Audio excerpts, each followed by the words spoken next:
வணக்கம். இந்த வீடியோவில் நம்ம ஒரு விண்டோஸ் 10 கம்ப்யூட்டர் டொமைன் மெம்பரை எப்படி ஜாயின் பண்ணுறதுன்னு பார்க்கலாம். Will move on to the demonstration. So நம்ம ப்ரீவியஸாக டொமைன் கன்ஃபிகர் பண்ணி யூசர்ஸ் குரூப்ஸ் அண்ட் ஓயூஸ்லாம் க்ரியேட் பண்ணியிருந்தோம். இப்போ இந்த டொமைனில் கம்ப்யூட்டர்ஸ் இது வரைக்கும் நம்ம ஆட் பண்ணலை, அதை வெரிஃபை பண்ணலாம்.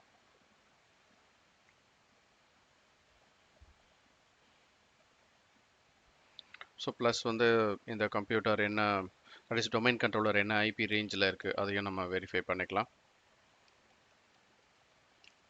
ஸோ டொமைன் கண்ட்ரோலரோட ஐபி 192.168.11.1 இருக்குது.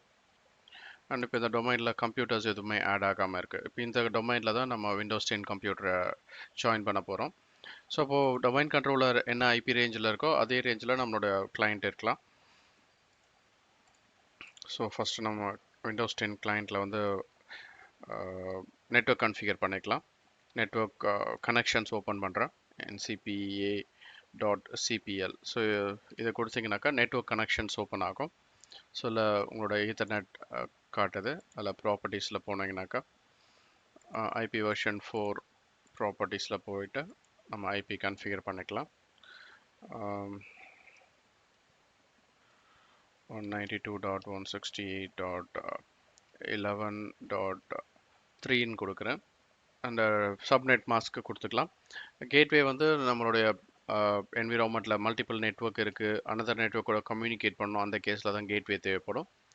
அண்ட் ப்ரிஃபர் டிஎன்எஸ் சர்வர் நம்ம ஆல்ரெடி டொமைன் கன்ஃபிகர் பண்ணும்போதே அதில் வந்து டிஎன்எஸும் சேர்த்து தான் கன்ஃபிகர் பண்ணியிருந்தோம். ஸோ நம்ம டொமைன் கண்ட்ரோலரே தான் டிஎன்எஸ் சர்வராகவும் இருக்குது. ஸோ இப்போ அந்த டிஎன்எஸ் சர்வரோட ஐபி நம்ம இங்கே கொடுக்கலாம். ஸோ நம்ம இங்கே கொடுக்கறது வந்து டிஎன்எஸ் சர்வரோட ஐபி. ஓகே, தென் க்ளோஸ் கொடுத்துருங்க. அடுத்தது இந்த கம்ப்யூட்டர் வந்து டொமைன் கண்ட்ரோலர் கூட கம்யூனிகேட் ஆகுதா அப்படின்றத செக் பண்ணிக்கலாம். ஸோ எப்பவுமே ஒரு கம்ப்யூட்டர் டொமைனில் ஜாயின் பண்ணுறதுக்கு முன்னாடி அந்த டொமைன் கண்ட்ரோலர் கூட கம்யூனிகேட் ஆகுதான்றதை எப்பவுமே செக் பண்ணிக்கிறேங்க. ஸோ டொமைன் கண்ட்ரோலர் கூட கம்யூனிகேட் ஆகுது.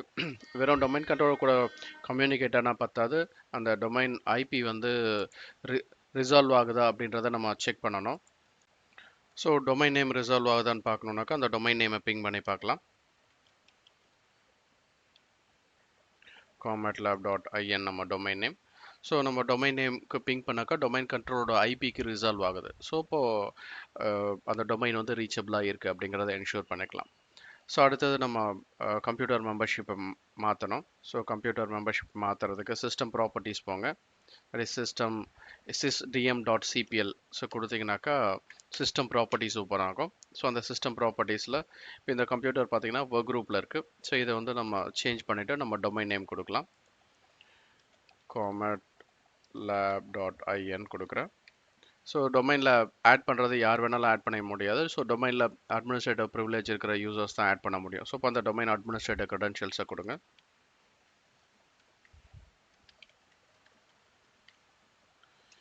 ஸோ ஒன்ஸ் ஆத்தென்டிகேட் ஆனதுக்கப்புறமா so welcome to the domain name வந்துடுச்சு. ஸோ தட் இந்த கம்ப்யூட்டர் டொமைனில் ஜாயின் ஆகிடுச்சு. ஸோ இதை ஜாயின் ஆனதுக்கப்புறமா ரீபூட் பண்ண சொல்லுவோம். கண்டிப்பாக ரீபூட் பண்ணணும். ஸோ இதே மாதிரி இப்போ விண்டோஸ் 10 கம்ப்யூட்டர் மெம்பரை ஆட் பண்ண மாதிரி நம்ம ஒரு சர்வரையும் நம்ம மெம்பரை ஆட் பண்ணலாம். இப்போ நீங்கள் ஒரு ஃபைல் சர்வர் கன்ஃபிகர் பண்ண போகிறீங்க, இல்லை ஒரு அப்ளிகேஷன் சர்வர் கன்ஃபிகர் பண்ண போகிறீங்க. ஸோ அந்த மாதிரி கேசஸில் அந்த சர்வர்ஸையும் நம்ம டொமைனில் மெம்பரை ஆட் பண்ணலாம். ஸோ இப்போ இங்கே நம்ம விண்டோஸ் சர்வர் 2019 வச்சுருக்கேன். இப்போ இந்த சர்வர் டொமைனில் மெம்பரை ஆட் பண்ணலாம். அதே ப்ரொசீஜர்ஸ் தான், நாட் டிஃப்ரெண்ட் ப்ரொசீஜர்ஸ் கிடையாது. So first network configurations, network connections open பண்ணிக்கலாம்.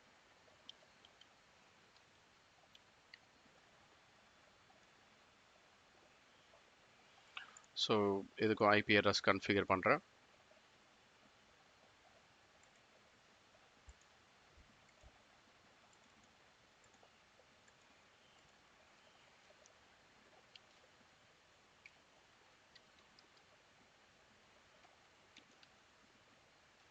ஸோ ப்ரிஃபர் டிஎன்எஸ் ஐபி, நம்ம டிஎன்எஸ் சர்வர் ஒரு ஐபி கொடுத்துட்றேன்.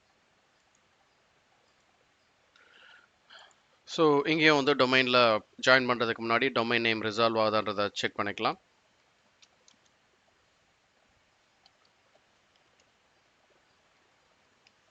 ஸோ டொமைன் கண்ட்ரோலர் ரீச்சபிளாக இருக்குது. சிமிலர்லி டொமைன் நேம் ரிசால்வ் ஆகுதான்னு பார்க்கலாம். ஸோ டொமைன் நேமும் ரிசால்வ் ஆகுது. ஸோ இப்போ இந்த கம்ப்யூட்டரை டொமைனில் ஜாயின் பண்ணலாம்.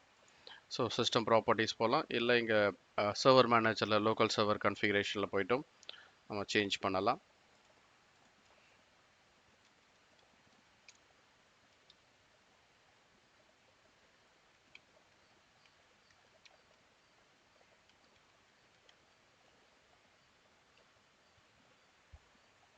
ஸோ டொமைனில் ஜாயின் ஆகிடுச்சு. ஸோ வெல்கம் மெசேஜ் வந்துடுச்சு. ரீஸ்டார்ட் பண்ண சொல்லுவோம்.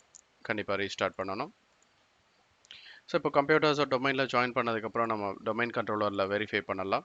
ஸோ டொமைன் கண்ட்ரோலரில் கம்ப்யூட்டர்ஸில் ரெஃப்ரெஷ் பண்ணி பார்க்குறேன். ஸோ இப்போ கிளைண்ட் 01ன்ட்டு ஒரு கிளைண்ட் ஆட் ஆயிருக்கு. அதே மாதிரி சர்வர் 02 ஆட் ஆயிருக்கு. So similar like this you can add any number of member computers in the domain. And that's all for this video. So அடுத்த வீடியோவில் வந்து ஒரு டொமைன் யூஸராக விண்டோஸ் 10 கம்ப்யூட்டர் எப்படி லாகின் பண்ணுறதுன்ற பார்க்கலாம். Until then, bye bye.